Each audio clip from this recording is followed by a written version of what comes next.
उपमुख्यमंत्री एकनाथ शिंदे या ठिकाणी आपण पाहतो की बोटीतनं या ठिकाणी ते पाहणी करतायत। शेतकऱ्यांच्या शेतामध्ये पाणी शिरलेलं आहे, पाणी अद्यापही ओसरलेलं नाही।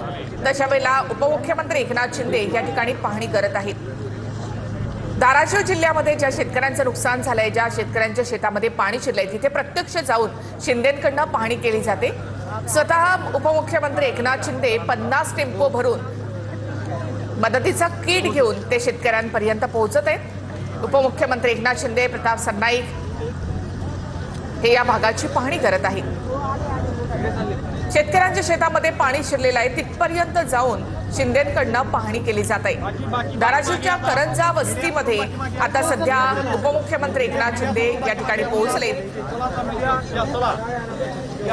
बोटीच्या मदतीनं ते या ठिकाणी पोहोचले असून ही मदत घेऊनच मदतीचे टेम्पो घेऊन ते या ठिकाणी दाखल झाले आणि इथे शेतकऱ्यांना वैयक्तिक मदत या ठिकाणी दिली जाते। त्यामध्ये पीठ, तांदूळ, साखर, जीवनावश्यक वस्तू ज्या आहेत त्या किटचं वाटप केलं जात आहे। स्वतः शिंदे या ठिकाणी शेतकऱ्यांना या किटचं वाटप करतायत, त्यांच्या समस्या या ठिकाणी जाणून घेत आहेत। उपमुख्यमंत्री एकनाथ शिंदेकडनं इथे नुकसानीचा आढावा घेण्यात आलेला आहे।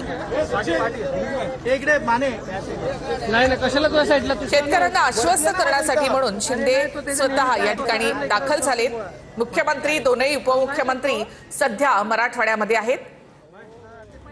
धाराशिवच्या करंजा वस्तीमधून उपमुख्यमंत्री एकनाथ शिंदे आपण इथे दृश्य या ठिकाणी पाहतोय। संपूर्ण सरकारच शेतकऱ्यांच्या बांधावर उतरलेला